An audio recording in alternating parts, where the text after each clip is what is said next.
Hey, what's up, everybody? BDF 44 coming at you another video. All right, so sometimes you hear things on the news that are so ridiculously monstrous that you gotta just decompress after hearing them, and that is exactly what I just heard, man. It's very evil monster named Chad Dorman in Ohio yesterday shot his 3 children in front of their mother. Shot her in the hand, trying to, I guess, stop him from doing so. One of the boys had actually had gotten away, ran away, and he came back and got him, drug him back in the house, and did the same thing to him. Then he sat there on the porch and waited for the cops to come get him.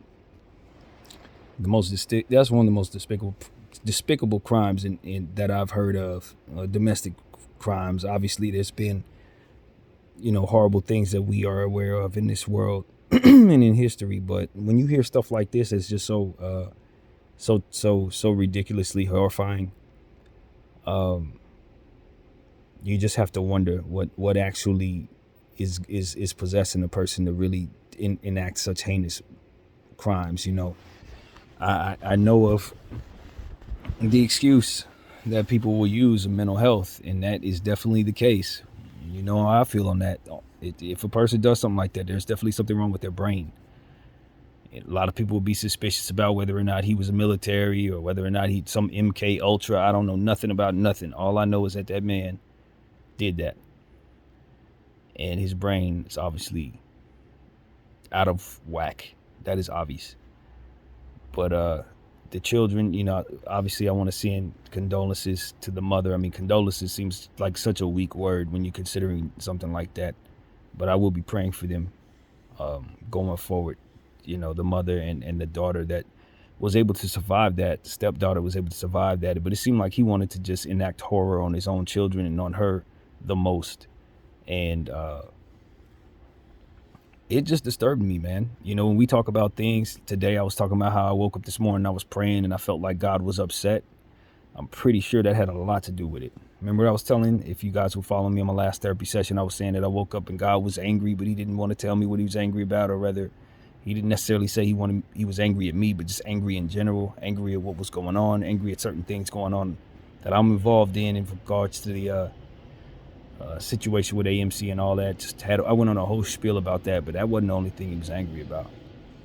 I think that story had something to do with it too, and many other things just like that he's fed up with. Honestly, I know I am.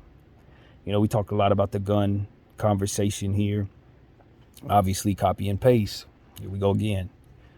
But it just is what it is, man. These are the type of things that happen when people snap, possessed by demons. I don't know what. I honestly do not understand that kind of horror. And then to see him in the courtroom tearing up, I don't know what he's fearful of, other than what's to come for him. Maybe he's remorseful. It's hard to tell what's going on there, but he's obviously out of his mind.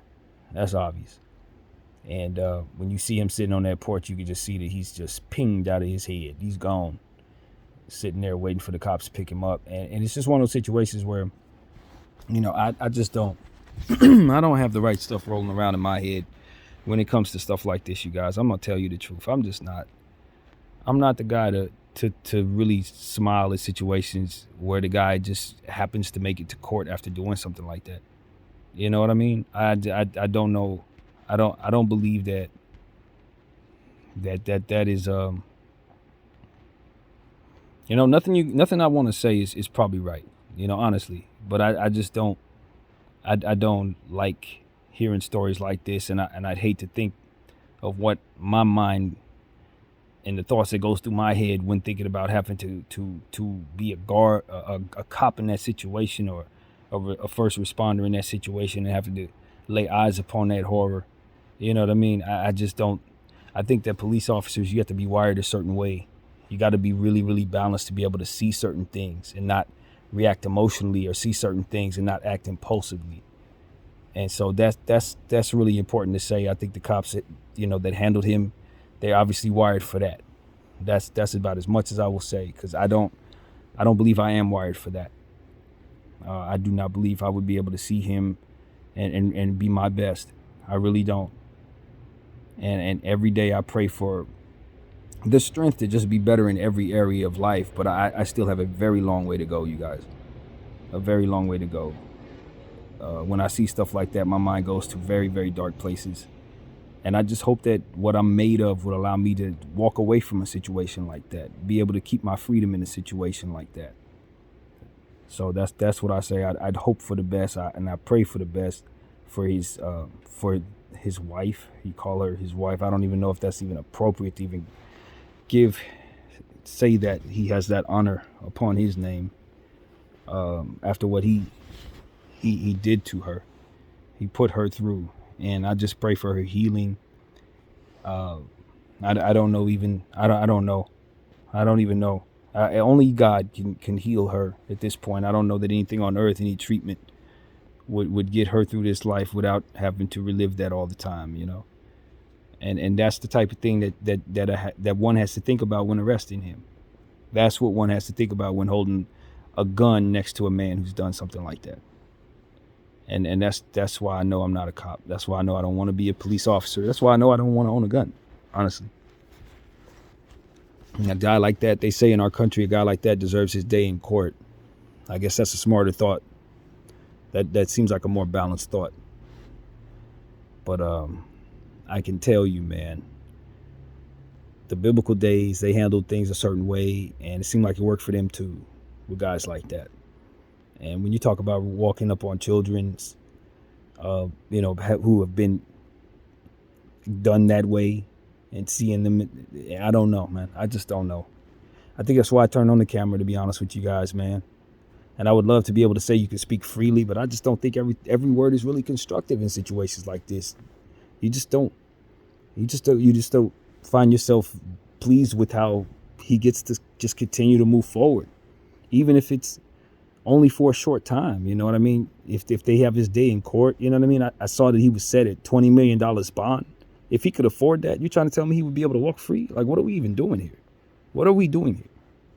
That's what I want to say to our judicial system. Why would a guy like that even have a path to bond out? Not to say that ain't way too high for him to get out, because it is. But who's to say? You know, a bond for a case like that is disrespectful to the children, in my humble opinion. Any kind of bond. He shouldn't have a $3 billion bond, because if he could afford it, or if someone's crazy enough to afford it for him, then we're looking at an opportunity for him to walk free? What are we even talking about? Someone have to explain that to me. So I just think that we're still an evolving country as it pertains to how we do things judicially. We hear so many different people that don't make it to the courtroom, where they shoot them 40 and 80 times and all this. And then I see this guy, he makes it to the courtroom, and it's almost offensive to me, to be honest with you. It is. And I'm just praying for a better energy about myself, and for a greater love, I guess, within myself when seeing things like this, because I'm afraid I'm lacking greatly. So that's why I always say, you know, even though I speak of God and all of that, doesn't mean I'm not susceptible to evil, because at the end of the day, I don't think situations like this would bring out the best in me at all, man. Seeing something like that, I don't think so. And so I just hope for the Most High to step in and again just provide healing for not only those who suffered that, but also for the first responders and the cops who had to witness that, the embedded trauma that they continue to see on a daily basis just from doing the job. I don't envy that. I don't envy it. You got to be wired a certain way to even want to see it. And it just frustrates me, man. And I just know everybody is doing what is supposed to be done. The balanced and sane way to handle it is give him his day in court, sentence him properly. If it's the death penalty in his state, then that would be an option. If not, then he'll spend the rest of his years behind bars. And I'm going to tell you the truth. That's just not good enough. That's just not good enough. Because another guy who's going to sell a bunch of drugs is going to spend the rest of his years behind bars too. This is not good enough. You got to give me more than that. And so maybe you can't deter mental illness when you see traumas like this. It's not like you're going to scare the next guy into never doing this. If he's crazy enough to do it, he's crazy enough to do it. But it just comes a point where you just think about the trauma he inflicted and the horror he provided there. And you just don't think that the punishment would ever be enough. It's just never enough. So that's what I got to say, man. I don't think anything will be right there. He just really makes up the worst of what humankind can be. I think when you consider what a man does to his own children in front of their mother, it's not just about the horror of the act. It's about the mental trauma his intentions were to inflict on top of the horror itself. It's just he's one of the worst. He's one of the worst. So that's what I wanted to say, man. I just really wanted to vent on that. I don't think that this is the type of content that you're used to me giving you, because I've been so positive and so uplifting. But these are the type of enemies of God that are really, really, really difficult to understand. You know, when you see acts like this, even as a believer, you look at God and say, was there a way to have prevented this? Maybe, could there have been something that could have done to assure that this never took place? Or maybe can we learn something from this situation as a country so that we can do something to maybe anticipate certain things? Is there a look in his eye that we can detect so that we'll see it next time before somebody goes off? Like, I don't know, man. Like I said, this situation people who are smarter than me would have to assess it. But from where I'm at, I just want these type of things not to take place, man. Maybe the conversation is in the gun laws. Maybe it is. Maybe it's in, something else. But for an individual to be able to do something like this, I just think there has to be more. We have these devices in our hands. It's widely understood that everybody's being watched at all times. You know what I mean? The big brother in the sky, all that. Where are your preventative measures for such things? If indeed you are spying on people like a lot of people believe you are, the evidence that you are not is clearly here when we see things like this, because you're not on top of it. So for those conspiracy theorists who think they're watching you at all times, they were not watching him. They were not watching him. So that's what needs to be said as well, man. And maybe they should have been, quite honestly. I don't know, man. I don't even think that people who want to see the world burn often intend to even inflict this type of pain on people. Like, you got to be a special kind of demon to want that type of event to take place with your very own children. That's different. That's a different type of hate. And I just don't know if there's a treatment for that type of mentality. If there's something wrong with his brain, like an actual function that's wrong, or if it was a brain injury or something like that, for his brain to tweak out like that, there's something else going on there, even so, in my mind. Even so, for yourself to do that, you have to be on the wrong side of something very, very spiritual, in my opinion. And it would be very interesting to see what he said about what he did. Because the way his eyes looked in that courtroom, it was almost like he couldn't believe he did it. That's what it looked like. That's what I was reading in his eyes. He was like, I can't believe, it's like he doesn't even know what he did. And my thing is, did you perceive yourself possessed? Did you take a drug? What the heck just happened there? Did you snap? I've heard of people snapping. I have. I'm not going to lie to you. I've heard of circumstances. I've known of circumstances such as these. People snap and then they end up just spending the rest of their life in jail for doing stuff like this.